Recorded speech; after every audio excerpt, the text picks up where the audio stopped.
کہ ہم لوگ اتنا وقت ضائع کرتے ہیں، اتنا وقت ضائع کرتے ہیں کہ المان والحفیظ۔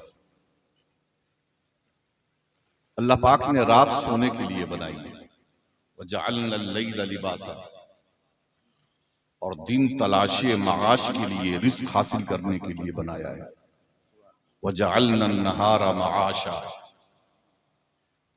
ظاہر ہے ہر ایک کی کچھ نہ کچھ ضرورت ہوا کرتی ہے، اور رات کے اس پہر اتنا تیز مائک کر کے پورے محلے والوں کی نیند خراب کرنا یہ اخلاقی اعتبار سے بھی درست نہیں۔ جب کوئی دوسری قوم کا، دوسرے دھرم کا بندہ مائک لگا کر کے بھجن اور کیرتن شروع کرتا ہے تو سوچو کہ تم کو کیسا لگتا ہے۔ ہم بھی اگر وہی کام کریں تو دوسروں کو کیسا لگے گا۔ پھر ہمارے اپنے گھروں میں مریض ہوتے ہیں، پڑھنے والے طالب علم ہوتے ہیں، سونے والے حضرات ہوتے ہیں، ان سبوں کی نیند خراب کرنا کیا معنی رکھتی ہے؟ بہرحال مائک والے سے کہوں گا ذرا آواز کم کر دو، اتنی آواز رکھو کہ بس اندر سنائی دے۔ جس کو جانا ہے بیٹا جاؤ، جا کے آرام سے سو جاؤ۔ اب کوئی نعرہ لگانے کی ضرورت نہیں ہے۔ یہ نعرے تکبیر اور نعرے رسالت اس لیے نہیں ہے کہ عالم صاحب، مولوی صاحب اور پیر صاحب کے استقبال کے لیے لگایا جائے۔ یہ نعرے تکبیر اور نعرے رسالت کی بڑی شان ہے۔ ہم نے ان نعروں کا بھی غلط استعمال کیا ہے۔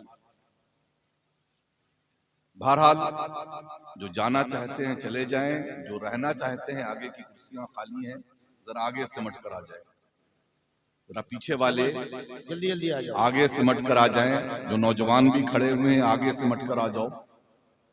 آ جاؤ گے سمٹ کر تھوڑی دیر بیٹھو گے،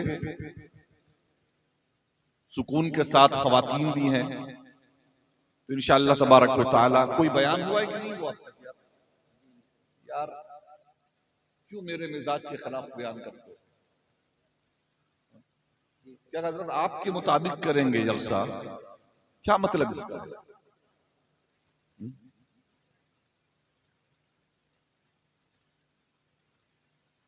یہ 1 بج گئے، اب تک آپ نے ایک بیان نہیں کروایا کسی کا بھی۔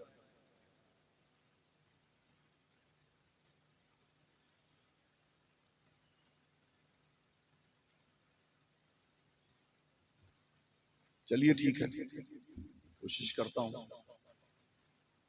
ورنہ میرا مزاج یہ ہے کہ ایک جگہ 9 بجے مجھے وقت دیا، میں اسٹیج پہ 9 بجے پہنچ گیا، 10 بجے جلسہ ختم ہونے والا تھا، 10 بجے میرا نام پکارا جا رہا ہے۔ میں آیا اور آنے کے بعد صلاۃ و سلام پڑھا کر کے دعا کی، اور اس کے بعد اپنے حجرے میں چلتا بنا۔ یہ جعفر بھائی آپ کی محبت ہے اور آپ کا خیال کر رہا ہوں، اور بہت سے لوگ جو بیٹھے رہ گئے ان کا خیال کر رہا ہوں، ورنہ میں اس وقت اس طریقے سے تقریر کرتا نہیں۔ اس لیے آئندہ اس چیز کا آپ خیال کریں گے، جلسہ اگر 12 بجے کے اندر آپ ختم کریں گے اور 11 بجے میری تقریر کروائیں گے تو ٹھیک ہے، ورنہ میں ٹارچ لے کر کے جلسہ پہنچتا نہیں، اور نہ ہی میں کوئی پروفیشنل خطیب ہوں۔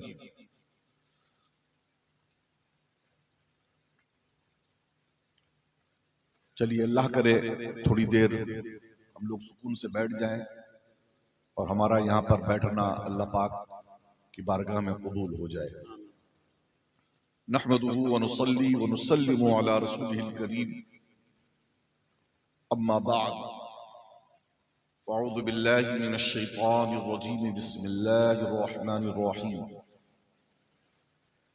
ان الذین آمنوا وعملوا الصالحات سیجعل لهم الرحمن ودا۔ صدق اللہ العظیم وصدق رسوله النبی الامین المکین الکریم۔ سارے لوگ ایک بار عقیدت و احترام کے ساتھ اپنے اور سارے جہان کے آقا ختم المرتبت ارواحنا فداہ جناب محمد رسول اللہ صلی اللہ تعالی علیہ وآلہ وسلم کے دربار گہربار میں ہدیہ درود و سلام پیش کریں۔ اللہم صلی علی سیدنا و نبینا و مولانا محمد معدن الجود والکرم والہ وبارک وسلم صلاة و سلاما علیک یا رسول اللہ صلی اللہ تعالی علیہ وسلم۔ آج کی یہ مجلس ہندوستان نہیں بر صغیر کی ایک عظیم ترین شخصیت سے منسوب ہے، جنہیں دنیا سلطان الہند کہتی ہے، خواجہ خواجگان کہتی ہے، ہند الولی کہتی ہے، عطاء رسول کہتی ہے۔ والدین نے تو نام معین الدین حسن رکھا، لیکن اللہ نے ان کا نام غریب نواز سے مشہور کر دیا۔ 800 سال کا عرصہ گزر گیا، لیکن ان کی غریب نوازی کا جو چرچا چل رہا ہے تو چل رہا ہے، ان کے عظمتوں کے جو سکے ہیں وہ چل رہے ہیں تو چل رہے ہیں۔ نہ جانے کتنے آئے اور کتنے گئے، لیکن غریب نواز کی آن بان شان میں ذرہ برابر کوئی کمی نہ ہوئی۔ یاد رکھیں، جو اللہ کے در کا فقیر ہو جاتا ہے، اللہ اسے اپنے بندوں کا بادشاہ بنا دیا کرتا ہے۔ بادشاہ وہ نہیں ہوتا جو جسموں پر حکومت کرے، بادشاہ وہ ہوتا ہے جو دلوں پر حکومت کرے۔ یہ اللہ والے وہ ہیں جنہوں نے ہمارے دلوں پر حکومت کی ہے۔ عزیزان محترم، یہ اللہ کے فقیر ہیں۔ یہ جو اشعار ہمارے ناظم اجلاس محبت کے ساتھ میرے لیے کہہ رہے تھے، ارے من آنم کے من دانم، ہم جیسے لوگ ہم کیا ہیں؟ اللہ کے فقیر وہی لوگ ہیں۔ یہ اللہ کے نیک بندے، اولیاء کرام، بالخصوص خواجہ خواجگان ہند الولی کا ذکر ہو رہا ہے۔ یہ ایسی ذات ہے، ایسی شان ہے ان کی کہ جناب اقبال جیسی شخصیت ان کے بارے میں کہتی ہے کہ جلا سکتی ہے شمع کشتہ کو موج نفس ان کی، الہی کیا چھپا ہوتا ہے اہل دل کے سینوں میں۔ یہ جلا سکتی ہے شمع کشتہ کو، شمع کہتے ہیں چراغ کو، کشتہ بجھا ہوا چراغ، یعنی ہم جلے ہوئے چراغ کو پھونک مار کر بجھا دیتے ہیں، ہے نا؟ ہم چراغ جلتا ہو پھونک ماریں تو جلتا چراغ ہم اپنے پھونکوں سے بجھاتے ہیں، لیکن جو اللہ کے در کا فقیر ہوتا ہے، جو اللہ والا ہوتا ہے، وہ بجھے ہوئے چراغ کو پھونک مار کر جلا دیتا ہے۔ چراغ بجھا ہو، پھونک مارے تو وہ چراغ جل اٹھے۔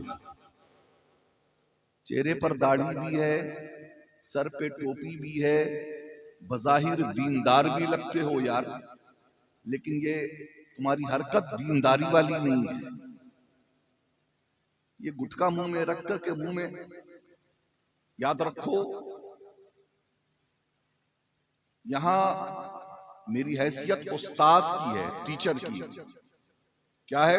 میں ٹیچر ہوں، اور ٹیچر اپنے کلاس روم کے ہر اسٹوڈنٹ پہ نظر رکھتا ہے کہ کس اسٹوڈنٹ کی پوزیشن کیا ہے۔ اسٹوڈنٹ کی غلط حرکت کو دیکھ کر ٹیچر کھڑا کر کے مرغا بنا دیتا ہے نا؟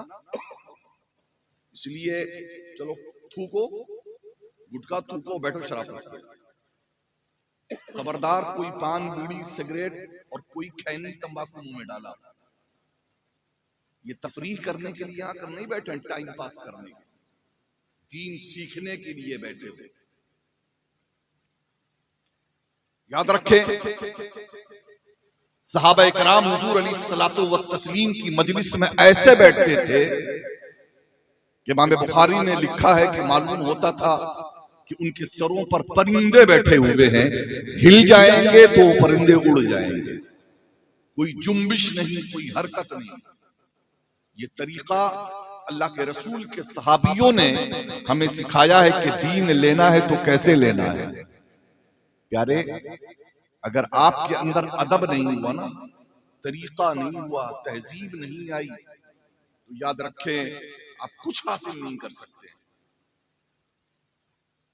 آج سے 50 سال پہلے جلسے اتنے نہیں ہوتے تھے، کانفرنس اتنی نہیں ہوتی تھی، مدرسے اتنے نہیں تھے، مسجدیں بھی اتنی نہیں تھیں، علماء بھی اتنے نہیں تھے، پڑھے لکھے لوگ بھی اتنے نہیں تھے، لیکن ہاں اللہ والے تھے، اللہ والوں کی صحبتیں تھیں۔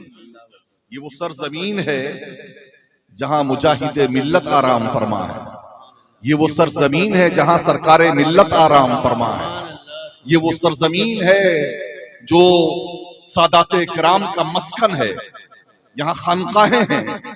بھی میں آ رہا تھا، بہت سارے اولیاء کرام کے مزارات ملے، یہ اللہ والے، یہ اللہ والے، یہ اللہ والے۔ لوگ پڑھے لکھے کم ہوتے تھے، لیکن اللہ والوں کی بارگاہوں میں آتے تھے تو ادب سیکھا کرتے تھے، ادب سیکھا کرتے تھے۔ ادب نہیں تو کچھ بھی نہیں۔ ادب اللہ کا بھی، ادب نبی کا بھی، ادب اللہ کے کلام کا بھی، ادب علماء کا بھی، ادب مشائخ کا بھی، ادب والدین کا بھی، ادب بزرگوں کا بھی، ادب حاجی صاحبان کا بھی، نمازی صاحبان کا بھی۔ آج حال یہ ہے کہ ہم ادب کرتے ہیں کب؟ جب جان جائیں گے کہ سامنے والا کون ہے۔ آج میں اسٹیج پر آیا ہوں تو مت پوچھئے صاحب وہ نعرے، وہ استقبال، مصافحہ اور دست بوسی کرنے کے لیے سب بے چین ہیں، لیکن اسی محلے میں کل اگر میں آ جاؤں نارملی تو کوئی سلام کرنے کے لیے بھی تیار نہیں ہوگا۔ میں اسی حلیے میں ہوں گا، اس کے باوجود کوئی سلام کرنے کے لیے تیار نہیں ہوگا۔ پتا چلا کہ تم سلام کرتے ہو تو پہچان کر کرتے ہو۔ یہ سلام پہچان کر کرنا یہ قرب قیامت کی علامت ہے۔ حضور علیہ السلام فرماتے ہیں افشوا السلام، سلام کو پھیلاؤ، اور پہچانتے ہو نہ پہچانتے ہو سلام کیا کرو، سلام کیا کرو۔ کوئی کلین شیو ہو، چہرے مہرے سے نہیں لگتا ہو کہ کون ہے بھائی تو چلو، لیکن جس کا چہرہ بتا رہا ہو کہ اسلامی ہو، جس کا چہرہ بتا رہا ہے کہ بھئی یہ مسلمان ہے، اس کو سلام نہ کرنا کیا معنی رکھتا ہے؟ یاد رکھیں، ادب کی بات آ گئی تو آؤ میں یہی بتاتا چلوں کہ ادب کوئی معمولی چیز نہیں ہے۔ یہ ابلیس جو راندہ ہے، ابلیس کا نام سنا ہے نا؟ ابلیس کون تھا؟ یہ آسمانوں کی سیر کیا کرتا تھا۔ ابلیس کون تھا؟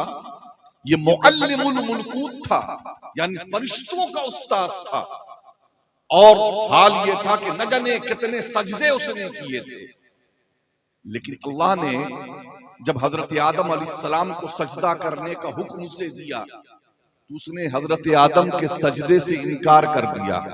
اللہ نے فرمایا اسجدوا لآدم، تمام کے تمام فرشتوں نے سجدہ کیا، لیکن الا ابلیس، ابلیس نے انکار کیا۔ یہ سجدہ عبادت کا سجدہ نہیں تھا، نہ آج نہ کل نہ کبھی نہ کسی وقت۔ عبادت اگر کی جائے گی تو صرف اللہ کی ہے نا، صرف اللہ کی۔ لیکن حضور علیہ السلام سے پہلے دیگر انبیاء کرام کے زمانے میں تعظیم کا سجدہ کیا جاتا تھا۔ ادب اور تعظیم کرنے سے انکار کیا اس نے، اللہ نے راندہ درگاہ کر دیا اور اس کے گلے میں توق ڈال دیا جہنمی ہونے کا۔ سمجھ گئے؟ یہ ادب بڑی اہم چیز ہے۔ آپ نے نام سنا ہوگا ایک بزرگ کا، حضرت بشر حافی۔ بشر نام تھا، حافی کہتے ہیں ننگے پاؤں چلنے والے۔ ان کا جب شروعاتی زمانہ تھا نا، تو یہ شروعاتی زمانے میں ایک عام سے نوجوان تھے، بلکہ کہہ لیجئے کہ اوباش نوجوانوں میں بغداد کے اوباش نوجوانوں میں ان کا شمار ہوتا تھا، میخاری کرنے والے، شراب نوشی کرنے والے، بری صحبتوں میں بیٹھنے والے، عام سے نوجوان تھے جن کو کوئی کھاتے میں لانے کے لیے تیار نہیں تھا، خاطر میں لانے کے لیے تیار نہیں تھا۔ ایک دن وہی بشر شراب کے نشے میں مست مکہ کی بغداد کی گلی سے گزر رہے تھے تو دیکھا کہ بسم اللہ الرحمن الرحیم لکھا ہوا ایک کاغذ کا ٹکڑا زمین پر پڑا ہے۔ آپ نے جھومتے ہوئے اس کاغذ کے ٹکڑے کو اٹھایا، پہنچا، صاف کیا، چوما، آنکھوں سے لگایا اور کہا اللہ کا نام یہاں لکھا ہے، تیری جگہ یہ نہیں ہے، تیری جگہ تو یہ ہے، اور اونچی جگہ پر اسے رکھ دیا۔ یہ اونچی جگہ پر رکھنا تھا، اللہ کے نام کو نیچے سے اٹھا کر اوپر رکھنا تھا کہ اللہ نے بھی انہیں زمین سے اٹھایا ہے اور آسمان پر پہنچا دیا ہے۔ صبح دروازے پہ کسی نے دستک دی، بغداد کے ایک نامور بزرگ تھے، کہنے لگے بشر، اللہ تبارک و تعالی نے تیرا نام شرابیوں کی فہرست سے کاٹ کر تیرا نام ولیوں کی فہرست میں لکھ دیا ہے۔ سبحان اللہ۔ حضرت بشر حافی، اللہ تبارک و تعالیٰ کو تیری ادا اتنی پسند آئی، یہ ادا اتنی پسند آئی کہ اللہ نے تیرا مقام بڑا بلند و بالا کر دیا ہے۔ حضرت بشر حافی نے جب یہ سنا تو مست ہو گئے اور اسی وقت سے بغیر چپل پہنے، بغیر کسی چیز کا ہوش کیے ہوئے، اللہ کا ذکر کرتے ہوئے بغداد کی گلیوں میں گھومتے رہتے تھے، بغداد کی گلیوں میں۔ اور ادھر حال سنیں، وہ بغداد کی گلی میں ننگے پاؤں پھرتے تھے، ادھر اللہ تبارک و تعالیٰ نے بغداد کی گلیوں میں پھرنے والے جانوروں کو حکم دے دیا، خبردار خبردار، اپنی غلاظت سے بغداد کی گلیوں کو آلودہ نہ کرنا، کیونکہ میرا پیارا بندہ بشر ننگے پاؤں چلا کرتا ہے، کہیں ایسا نہ ہو کہ اس کا پاؤں آلودہ ہو جائے، اس کا پاؤں گندا ہو جائے، خبردار خبردار کبھی نہ کرنا۔ اللہ اکبر، اللہ اکبر۔ اور یہ بشر حافی حال یہ کہ اپنے حجرے میں بیٹھے ہوتے تھے، اپنے زمانے کے بہت بڑے امام ہیں، حضرت امام احمد بن حنبل، چار امام ہیں نا، نام سنا ہے؟ ذرا درمیان سے تم لوگوں سے بھی سنواؤں گا، بہت نعرے یاد ہیں تم لوگوں کو۔ کہاں گیا وہ؟ آدھے گھنٹے تک نعرہ ہی لگاتا رہا، بہت نعرے یاد ہیں۔ اتنے قسم کے نعرے آج کل ایجاد ہو گئے ہیں کہ نعرہ لگاتے لگاتے لگانے والا بھی تھک جائے، سننے والا بھی تھک جائے۔ پیارے یاد رکھ، سنو غور سے سنو ذرا درمیان میں، کتنے ہمارے امام ہیں؟ چار۔ ہمارے خلیفہ بھی چار، ہمارے امام بھی چار۔ حضور علیہ الصلوۃ والتسلیم کے بعد حضرت ابو بکر پہلے خلیفہ، بولو اب ذرا تم سے بلواؤں کہ نیند نہ آئے، پہلے خلیفہ، سارے بولو، پہلے خلیفہ، دوسرے خلیفہ حضرت عمر، تیسرے خلیفہ حضرت عثمان، چوتھے خلیفہ حضرت مولا علی شیر خدا، اور مولا علی کے ساتھ امام حسن بھی جڑے ہوئے ہیں نا، علی کے ساتھ حسن بھی جڑے ہوئے ہیں، وہ چار میں ہی شامل ہے، یا علیحدہ کر لو تو پانچویں خلیفہ۔ اسی طریقے سے چار امام ہیں فقہ کے، ہمارے امام اعظم ابو حنیفہ، بولو امام اعظم ابو حنیفہ، امام شافعی، امام مالک، اور چوتھے امام احمد بن حنبل، بہت بڑے عالم دین، محدث ہیں، فقیہ ہیں، اور ایک زمانہ ان سے فیض حاصل کرتا ہے، ان کی درسگاہ لگتی ہے تو سینکڑوں علماء ان کی درسگاہ میں بیٹھ کر علم حاصل کیا کرتے ہیں۔ لیکن جب چھٹی ہوتی، رات کے وقت جب تنہائی ہوتی، حضرت امام احمد بن حنبل آہستہ آہستہ چلتے ہوئے حضرت بشر حافی کی خانقاہ میں پہنچ جاتے اور کونے میں دو زانوں معطب ہو کر بیٹھا کرتے تھے۔ لوگ پوچھتے، سوال کرتے کہ حضور والا زمانہ آپ سے علم حاصل کرنے کے لیے آتا ہے، آپ ایک اس مرد قلندر اور مجذوب شخص اللہ کے فقیر اس بشر حافی کے پاس کیا لینے کے لیے جاتے ہیں؟ سنیے حضرت امام احمد بن حنبل کیا فرماتے ہیں. حضرت امام احمد بن حنبل فرماتے ہیں سنو سنو میں قرآن کے بارے میں زیادہ جانتا ہوں, میں شریعت کے بارے میں زیادہ جانتا ہوں, اور بشر حافی شریعت والے کے بارے میں زیادہ جانتے ہیں, وہ اللہ کے بارے میں زیادہ جانتے ہیں. تو میں اسی شریعت کے راز کو حاصل کرنے کے لیے بشر حافی کے پاس جاتا ہوں. تو یہ مقام کیسے حاصل ہوا؟ ادب سے حاصل ہوا ہے.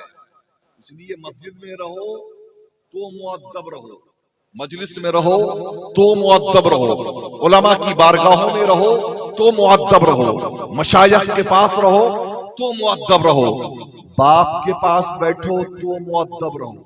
پیارے یاد رکھو باپ تمہارا کیسا بھی ہو لیکن باپ باپ ہوتا ہے. ماں باپ کی دعائیں اولاد کے حق میں اس طرح قبول ہوتی ہیں کہ جیسے نبی کی دعائیں امتی کے حق میں قبول ہوا کرتی ہیں. اولاد کے لیے اگر والدین ہاتھ اٹھا کر دعا کر دیں گے تو اللہ تبارک و تعالی والدین کی دعاؤں کو رد نہیں کیا کرتا ہے. سنیں حضرت سرکار غریب نواز کا تذکرہ ہو رہا ہے, ان کی محفل ہے نا, سرکار غریب نواز کی ہم بات کرتے ہیں. اچھا کتنے لوگوں کو معلوم ہے کہ غریب نواز کے والد کا نام کیا تھا؟ ہاتھ اٹھاؤ. کتنے لوگوں کو معلوم ہے کہ غریب نواز کے والد کا نام کیا تھا؟ ایک ہاتھ اٹھائے, وہ بھی بڑے میاں کا. کوئی اور ہے؟ دو ہاتھ. عورتوں میں سے کوئی جانتا ہے؟ تین ہاتھ. بس تین. اتنے بڑے مجمع میں تین بندہ ایسا جو غریب نواز کے باپ کا نام جانتا ہو, والد کا نام جانتا ہو. چلو میں بتا دیتا ہوں, یاد رکھ لو. میرے غریب نواز کا نام کیا ہے؟ معین الدین. کیا نام ہے؟ سید معین الدین حسن. والد کا نام ہے سید غیاث الدین حسن. غریب نواز کے والد کا نام سارے بولو, سید غیاث الدین حسن. بولو, ارے شرماؤ نہیں لیا. سید غیاث الدین حسن. اور غریب نواز کی ماں کا نام کوئی جانتا ہے؟ عورتیں بیٹھی ہوئی ہیں. غریب نواز کی ماں کا نام کیا ہے؟ کوئی بتائے گا؟ ایک بندہ الحمدللہ. کوئی اور ہے؟ کوئی اور ہے دوسرا؟ عورتوں میں کوئی؟ سنو میں بتا دیتا ہوں. چلو آپ بتا دو, کھڑے ہو کے بتا دو, ہاتھ اٹھائے. ام الخیر نہیں یار, فیل ہو گئے. میں تو سمجھ رہا تھا تم جواب صحیح دیا. ام الخیر فاطمہ غوث اعظم کی ماں کا نام ہے نا. ام الخیر فاطمہ یہ غوث اعظم کی ماں کا نام ہے. اور ام الورا بی بی ماہ نور خواجہ غریب نواز کی والدہ کا نام ہے. ام الورا, ام الورا بی بی ماہ نور کس کا نام؟ غریب نواز کی ماں کا نام. خواتین بیٹھی ہوئی ہیں, مائیں بھی ہوں گی, کچھ ایسی ہیں جو ماں آج نہیں ہیں, کل وہ انشاءاللہ ماں ہوں گی. یاد رکھیں, میں اب خواتین سے گزارش کر رہا ہوں, مائیں جتنے بچے عظیم ہوئے ہیں ان بچوں کو عظیم بنانے میں ان کی ماؤں کا بہت بڑا کردار رہا ہے. ان کی ماؤں کا بہت بڑا کردار رہا ہے. یقیناً حضور علیہ الصلوۃ والتسلیم بڑی عظمت و شان والے ہیں, لیکن حضور علیہ الصلوۃ والتسلیم کا جہاں تذکرہ ہو ممکن ہی نہیں ہے کہ ان کی ماں حضرت بی بی آمنہ خاتون کا تذکرہ نہ ہو.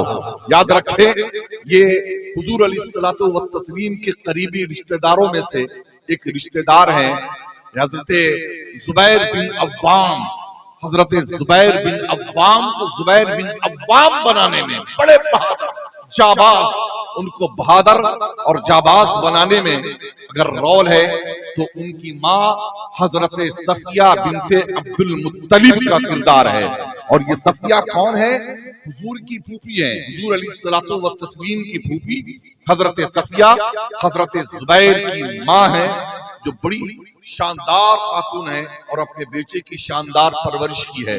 انس بن مالک کا نام آپ نے سنا ہوگا, یہ بہت بڑے محدث ہیں, صحابی رسول ہیں, حضور علیہ الصلوۃ والتسلیم کی صحبت میں رہے. 3000 تقریباً روایتیں حضرت انس بن مالک سے ملیں گی. بخاری دکھیں گے تو حضرت انس بن مالک کی روایت ملے گی، مسلم میں حضرت انس بن مالک کی روایت ملے گی، ترمذی میں حضرت انس بن مالک کی روایت ملے گی، دیگر کتب احادیث میں انس بن مالک کی روایت ملے گی۔ یہ انس بن مالک کو انس بن مالک بنانے میں ان کی ماں حضرت ام کلثوم کا بہت بڑا کردار ہے کہ جنہوں نے اپنے بیٹے کو حضور کی قدموں میں لایا ہے اور ان کا مرتبہ بڑھا دیا ہے۔ اور اسی طریقے سے شیخ عبد القادر جیلانی کو غوث اعظم بنانے والی بھی ان کی ماں ام الخیر فاطمہ ہیں، اور خواجہ معین الدین چشتی کو غریب نواز بنانے والی ان کی ماں ام الورا ماہ نور ہیں۔ میں ان ماؤں کا تذکرہ کرتا چلوں گا تو پوری تقریر اسی پر چلی جائے گی۔ یاد رکھیں یہ مائیں جو بیٹھی ہیں نا، آپ اگر چاہیں تو اپنے بچوں کو ولی بنا سکتی ہیں، ولیہ بنا سکتی ہیں، اپنے بچوں کو مجاہد بنا سکتی ہیں، اپنے بچوں کو غازی بنا سکتی ہیں، اپنے بچوں کو عالم بنا سکتی ہیں، اپنے بچوں کو عظیم بنا سکتی ہیں، اور آپ اگر چاہیں تو اپنے بچوں کو ڈاکو بنا دیں، اپنے بچوں کو کرمنل بنا دیں، اپنے بچوں کو غنڈہ بنا دیں، اپنے بچوں کو موالی بنا دیں۔ تاریخ اس بات کی گواہی دیتی ہے کہ ماؤں نے اگر چاہا ہے کہ میرا بچہ عظیم ہو، بچوں پر محنت کی ہے، تربیت کی ہے، تو بچے عظیم بنے ہیں۔ یہ میرے سرکار خواجہ معین الدین چشتی اجمیری ابھی چند سال کے ہیں، 10 12 سال 14 سال کے ہیں کہ والد گرامی کا سایہ سر سے اٹھ گیا ہے۔ ایسے موقع پر ان کی ماں تھی کہ جنہوں نے خواجہ معین الدین کو اپنے آغوش تربیت میں لے لیا ہے اور کہا ہے بیٹا معین الدین تجھے کچھ بڑا کرنا ہے، تجھے عظیم بننا ہے، بیٹا دل تنگ نہ کر، دل چھوٹا نہ کر، اور ماں تربیت کرتی ہیں۔ لیکن افسوس کچھ سالوں کے بعد، کچھ دنوں کے بعد ماں بھی اس دنیا سے رخصت ہو گئی۔ والد گرامی کا ایک چکی تھا، چکی جس میں آٹا پیسا جاتا ہے، اور ایک باغ تھا، وہ دونوں چیز ملی ہے۔ 14-15 سال کی عمر ہے۔